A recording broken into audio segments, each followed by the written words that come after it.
Два субъекта точками на радаре. Он и она, патроны к бою, души, фары. Пара грифов секретно без званий и регалий. Все реалии, лишь вымысел двух биографий. Два профиля профи и страсть как порох гильзы. Бравада чувств под прицелом снайперской линзы. Плевать на принципы, запреты оппонентов. Одна любовь, одна игра, две легенды.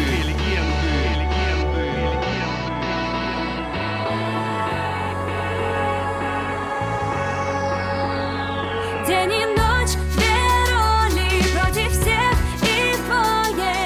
Связи профи, он до конца за ней. Стирая след истории, скрываясь от огонь. Правильным паролем на двоих зеленый свет.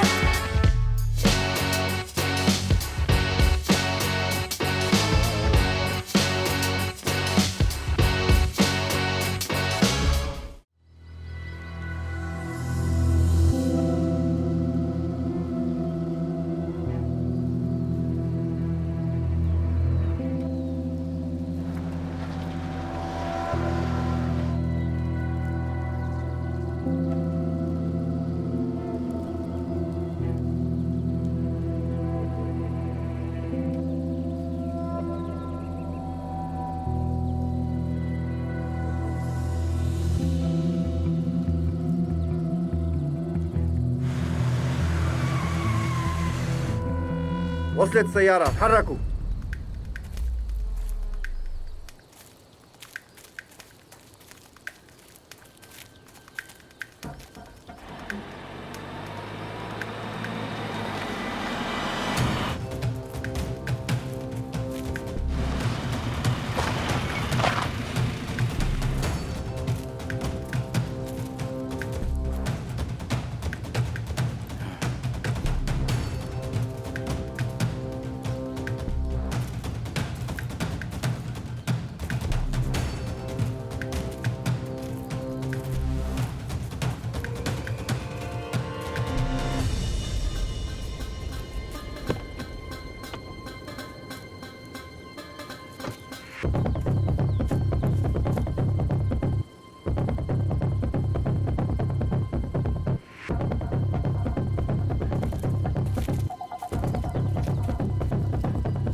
انتبهي!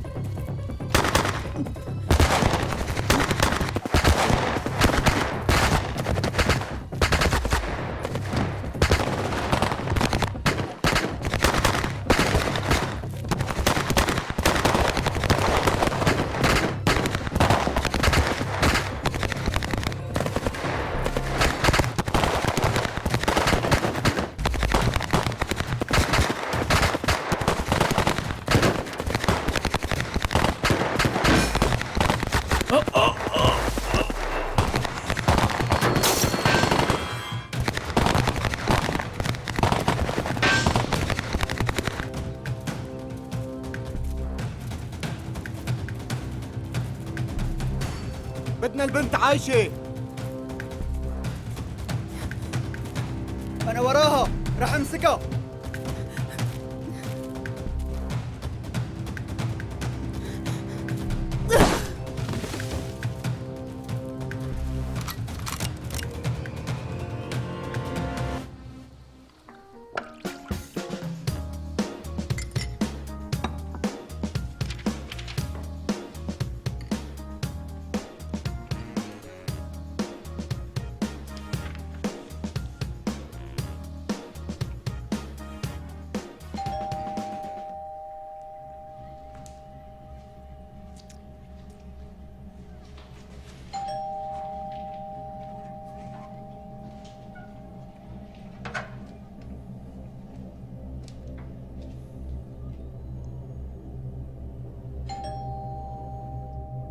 مين؟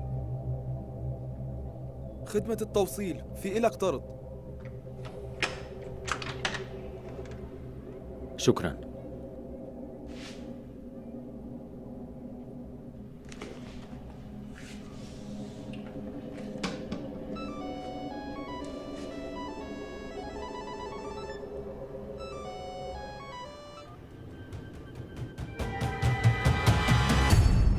الو.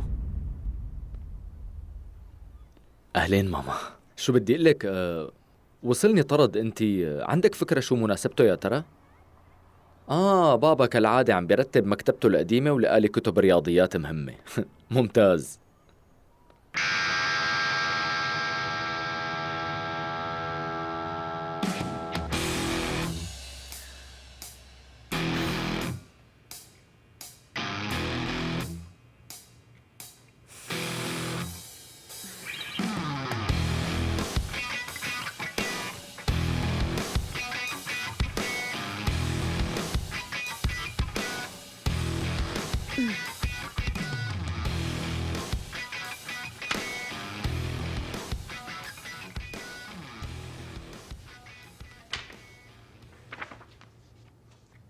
هي أنا مو قطة، مفهوم؟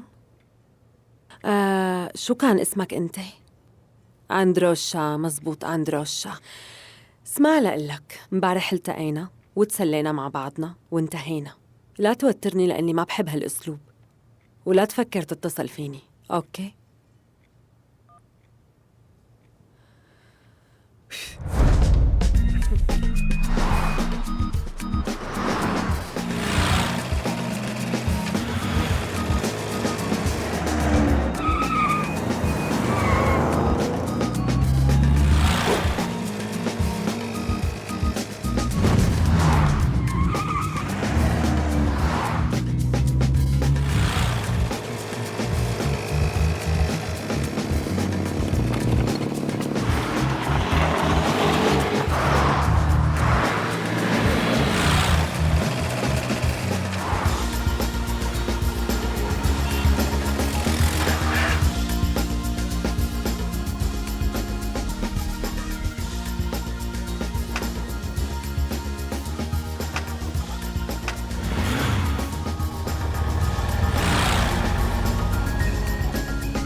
مرحبا ميكا، بدي أعرفك عن حالي.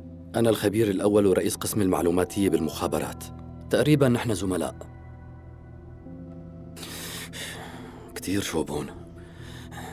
حسب معلوماتي رح يجوا ياخدوكي بعد ساعة تقريباً. رح ياخدوكي على مكان يعتبر جنة بالنسبة لهذا المكان، بس أنا متفائل لأنه في احتمال نوصل لاتفاق قبل. بظن إنك كالعادة مو مهتمة إنه نحن ممكن نوصل لحل مشترك. خلينا نبلش من الأول. بدي أسألك بداية، ليش بدهم ينقلوكي؟ والشي الثاني المهم، امبارح صار في حالة طوارئ بخصوص وجودك هون. قواعدنا صارمة كتير. أولا ممنوع وجود موبايلك معك أو جنبك. هاي القاعدة انكسرت امبارح بطريقة وقحة.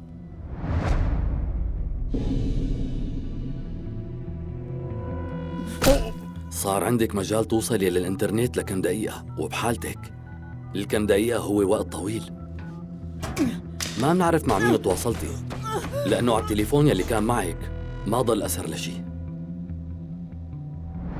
مشان هيك بقترح عليكي تتعاوني وتقولي لنا وين خبيتي المعلومات يلي سرقتيها، وبدال جهنم يلي عايشة فيها هون رح ننقلك لمكان مريح كتير.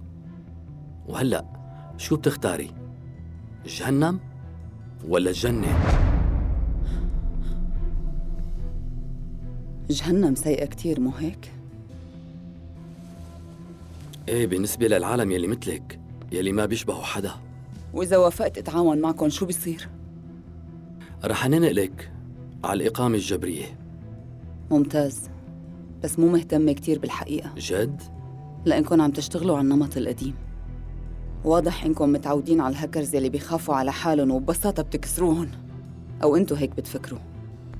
شو بتفرقي عنهم؟ خبريني. بفرق كتير لأني مو مثلهم، ما بتقدروا تكسروني. أنا ميكا، والناس يلي مثلك لا بشوفهم ولا بعبرهم.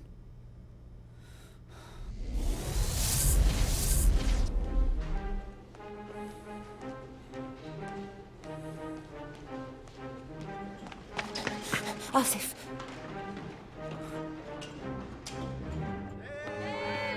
يلا يا شباب يلا، رح تشوفوا توازن بأمركم ما شفتوا مثله. يلا جاهزين؟ ركزوا معي لأنه رح تشوفوا عرض بجنة. موبايلاتكم جاهزة؟ الكل يصورني. يلا 1 2 لك ارجع لورا انت. يلا خلصنا. لمحلاتكم الكل، هيك صباح الخير. اسمي ماكسيم، أنا أستاذ مادة الرياضيات الجديد. صباح النور، بس خليني على القليلة وارجيهم العرض تبعي. يلا شباب رح ساويه بسرعة لأنه الأستاذ عم يستنانا. 1 2 هي رح تضل معي لمحلك.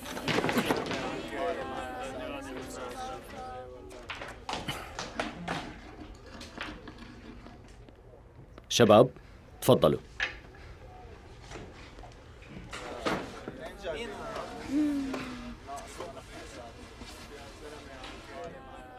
درسنا اليوم هو متعددة الحدود. شو هي؟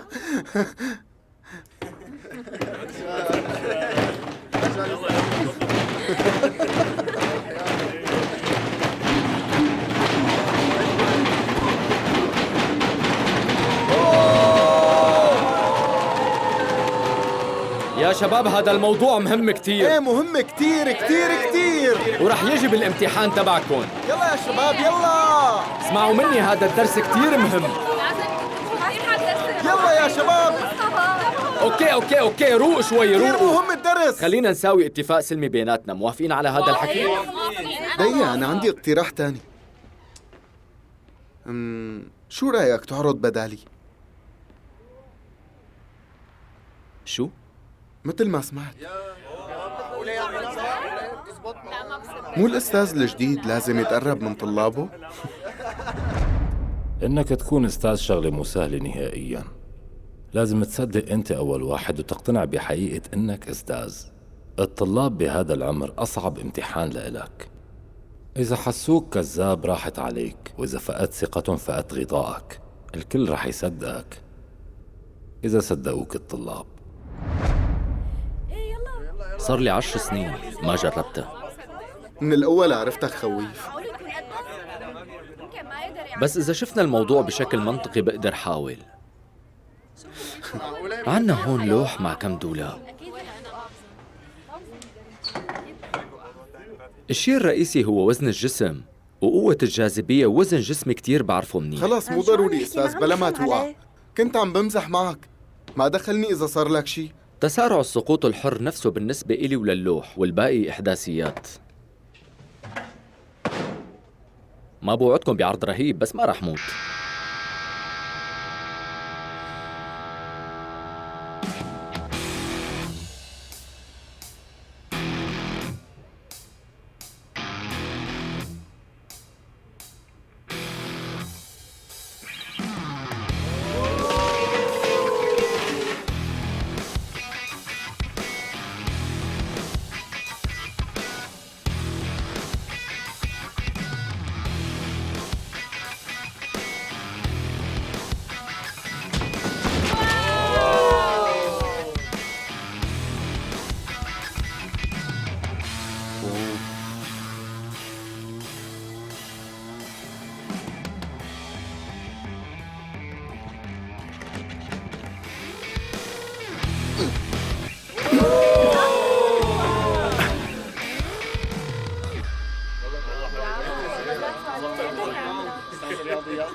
كتير فاجأني بصراحة.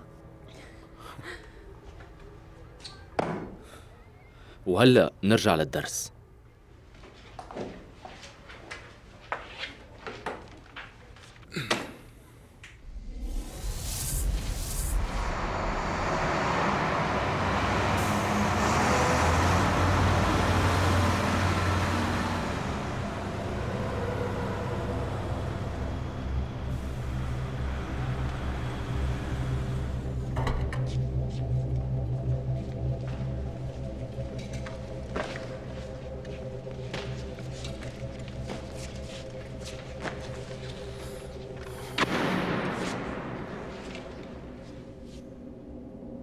عندكم فكرة عن المهمة الجاية؟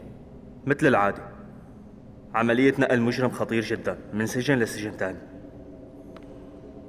هو هيك، مع فرق واحد وبسيط، ويلي هو البنت يلي رح تنقلوها مو مجرمة عادية، هي مجرمة خطيرة ومحترفة جدا. هي الأخطر بين الهاكرز.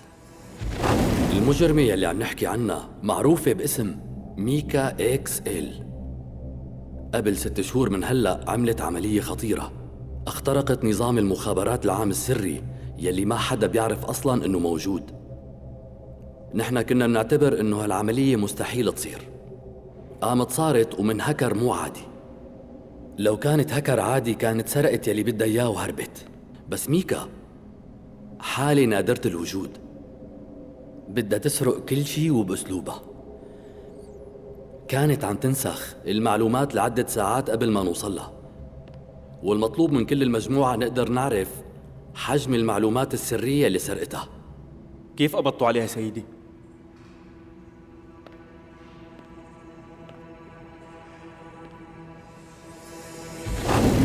المجتمع يلي بيسموه رابطة الهاكرز هو وكر أفاعي.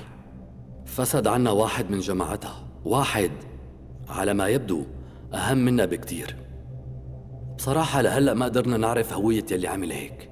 مو بس الهاكرز بدهم يوصلوا لميكا، والقاتلين الحقيقيين كمان يلي بدهم يسرقوها وبيعرفوا كيف يقتلوها بدون ما حدا يحس على حدا.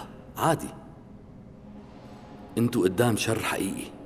هدول الناس إن كانوا بالسجن أو برا السجن بيقدروا يمشوا مصالحهم، جيشهم كبير وهذا سلاحهم ومصدر قوتهم. ممنوع لو حتى ثانية وحدة ترتاحوا، حتى لو حسيتوا إنه الوضع طبيعي، لأنه ما رح يكون هيك. امبارح قدرت تتصل بالإنترنت، وهي حالة طارئة وغريبة ما نقدر نتخيل أسوأ منها. كان أسهل لو وصلت للسلاح مثلا، بيبقى علينا نحذر شو قدرت تساوي ومع مين تواصلت ولشو خططت. نحن قبضنا عليها بس لهلا ما قدرنا نحل المشكلة الرئيسية، ما رجعنا المعلومات المسروقة من قبلها. يلي سرقته عبارة عن قنبلة موقوتة، وهي القنبلة بلشت بالعد التنازلي، وفي كتير ناس بدهم يوصلوا للمعلومات السرية بأي ثمن. وميكا بتعرف هذا الحكي، بإشارة واحدة من إيدها كل يلي بدهم يشتروا بصيروا تحت رجليها.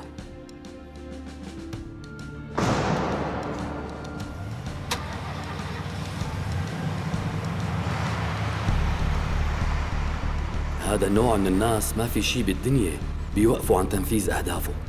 المهم يحرروها لتبيع اللي سرقته مننا. مشان هيك عملية نقلها لازم تتم بسرية تامة.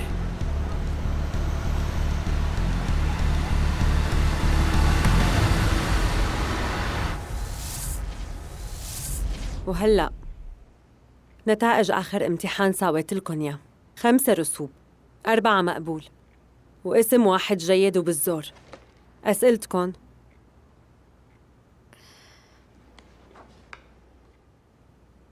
تفضلي، شو سؤالك مع إنك رسوب؟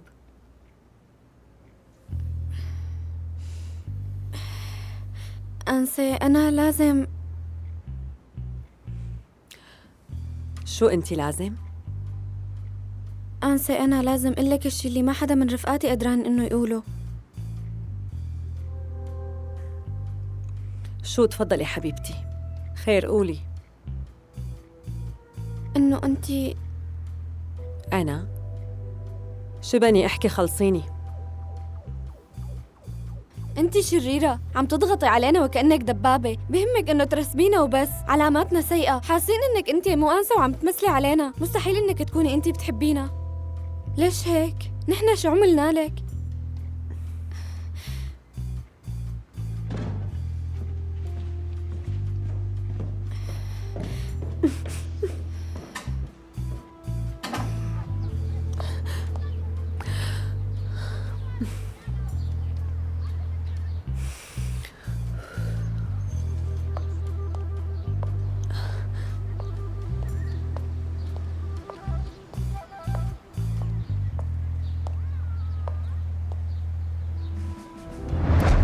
كوني جدية بالقناع يلي اخترتيه كغطاء وإلا بيسقط. انت لازم توصلي لمرحلة إقناعهم لحتى يقدروا يصدقوكي ويوثقوا فيكي. إقناع الطلاب هو الامتحان الأكبر لإلك.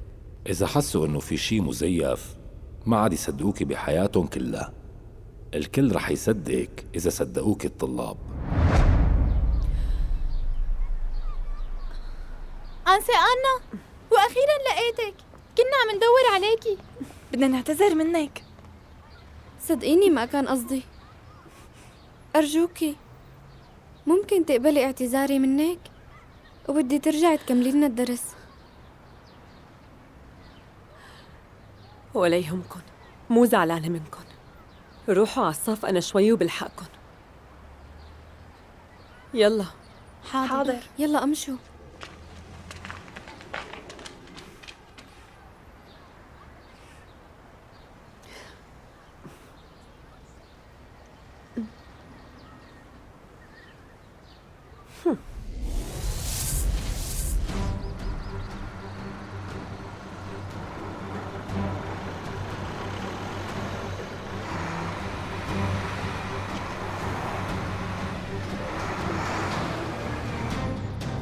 كيف الوضع عندكم؟ الوضع ممتاز، هدوء كتير، ما في حركة. ايه انتبهوا، قال هدوء قال.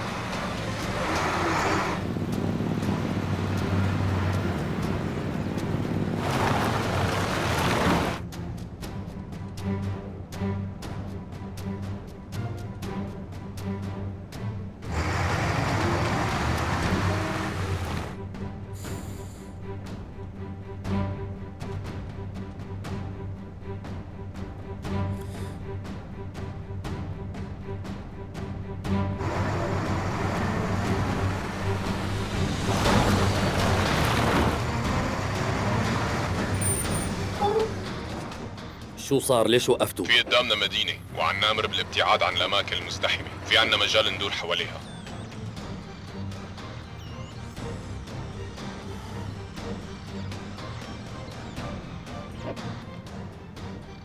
دور لشوف أوام وانت الحقهم.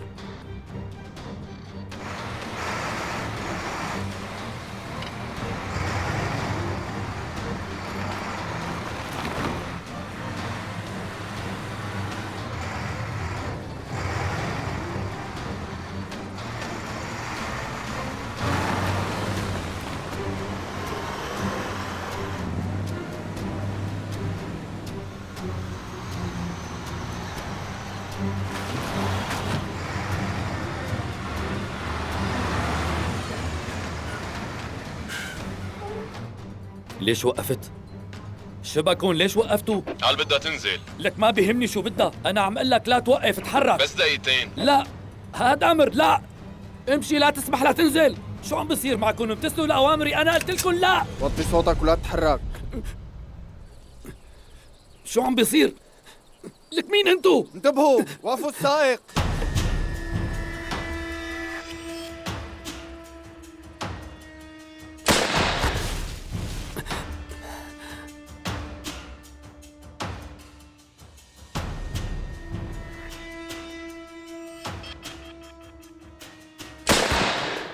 لك انتو شلون بتقتلوه؟ شو جنيتوا؟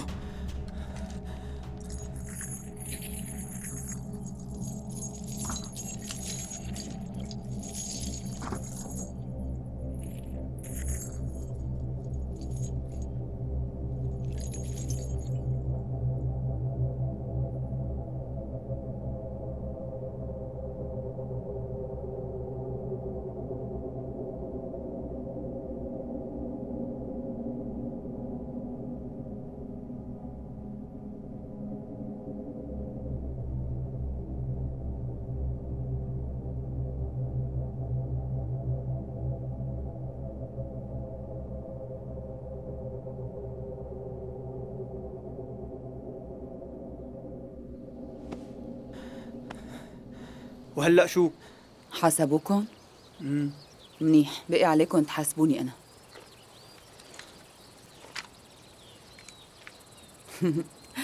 طول الطريق عم فكر بعرضك، قررت إني وافق عليه.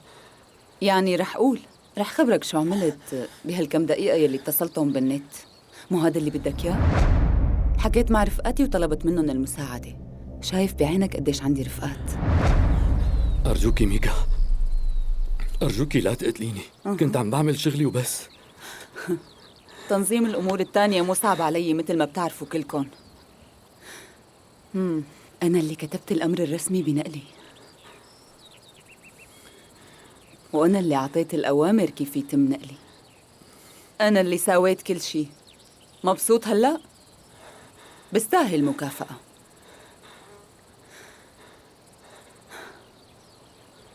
هلأ صار دورك لتجرب حظك. لوين تروح؟ على الجنة؟ ولا تروح على جهنم لتشوفني هنيك؟ ميكا لا تقتليني. تعرف رح ألعب لعبة حلوة. أنت بتحزر بأي إيد المسدس وأنا بأوسك.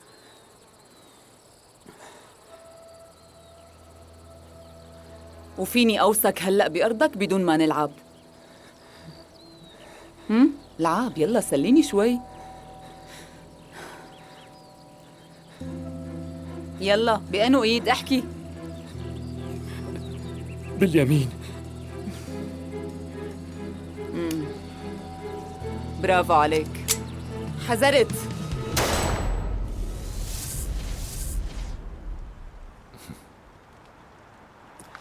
كيف المدرسة؟ طبيعية، بس كأني حاسة إنه البنات ما بيحبوني. بصراحة مو إحساس، متأكدة إنهم هيك. المهم إنه ما في مهرب من علم الأحياء، بعدين رح يشكروني. ما فكرتي إنك تكوني مرنة معهم أكتر؟ ما بعتقد أقدر غير المود يلي اخترعته. أنا الآنسة الشريرة. يلي صار بهامبورغ إيجابي بخصوص شغلكن أنت ومكسيم.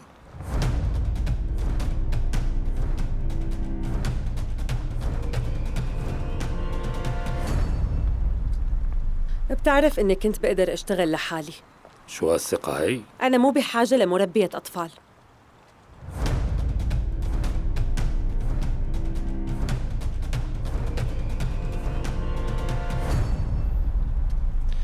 وإذا سألتك بوضوح شو تقييمك لإله؟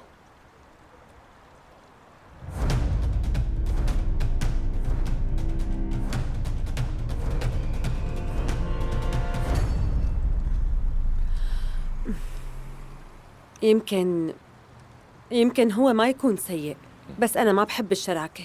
ليكي آنا، كل تجاربنا بالدنيا في إلها مرة أولى. أنا بعمري كله ما توقعته يقول كلمة منيحة. شو جاي تساوي هون؟ أنت ناقصني؟ إجا بناء على طلبي. شو لهالدرجة معتبرتيني شخص مو مهم؟ معتبرتك زيادة عدد. أنتوا على شو ناويين؟ أنا عندي اكتفاء ذاتي. أنت بتمك قلت لي إني لاعب فردي. وقلت له نفس الشيء لمكسيم كمان. الشغلات الروتينية اتركها لغيرنا. هي نحن رواق مع بعضنا. لك شو هي مع بعضنا؟ قال مع بعضنا، ناقص تجوزوني انت وياه. ليش لا؟ الحقيقة إذا فكرنا عن جد لا تفكروا، لأني قررت الزواج والعيلة بيثيروا شك أقل، صح؟ بفهم إنه الواحد لازم يتعود على التغييرات بحياته، بس للأسف هالمرة عدونا الحقيقي هو الوقت. أنا آسف آنا، الحقيقة ما كان عندي حل أسرع من هاد. تفضلوا تعرفوا، هذا هدفكم الجديد.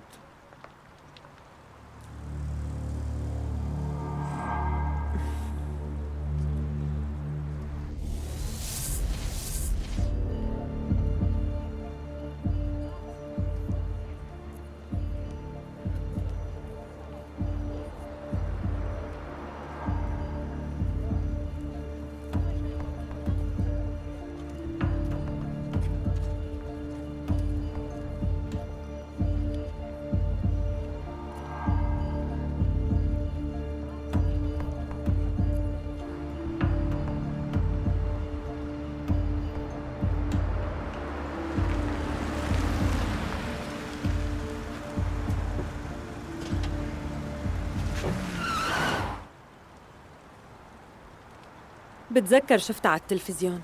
مو نفس البنت يلي هكرت السيرفر تبع المخابرات؟ ايه مو سجنتوها؟ صح، أخيراً انقبض عليها وهي قضت كم شهر بالسجن. وين المشكلة معناتها؟ المشكلة إنه هربت اليوم. استخدمت المعلومات السرية وجهزت أمر بنقلها ونبهت رفقاتها يلي ساعدوها طبعاً، وقدروا يتخفوا بين المرافقين وبدون أي أثر. وبعدين؟ حالياً عنا شي بسيط ووحيد لنتمسك فيه. الوقت اللي كانت فيه على الانترنت للأسف كانوا كم دقيقة مو أكتر. وانتم ما قدرتوا تعرفوا مع مين تواصلت؟ هاي البنت ما بتترك وراها أي أثر. أكيد نحن دورنا وتحققنا من كل الاتصالات السابقة. بالوقت اللي كانت أونلاين كان في عدة أسماء متصلين وكلهم من المستوى المعروف لإلنا والهام. أول واحد بأستراليا، والتاني بموسكو، والثالث ببلجيكا. أول اثنين بيناتهم مراقبين، أما الثالث لإلكن، من نصيبكن انتو. هالمرة الهدف شخص مشهور جدا، مشهور أكتر شي بين جماعة الهاكرز، مستر بلاستر. إذا كانت ميكا رقم 1 فهو قريب منا وكتير كمان، مصنف من 10 الأوائل، ومن الجهة القانونية هو نظيف بشكل غريب،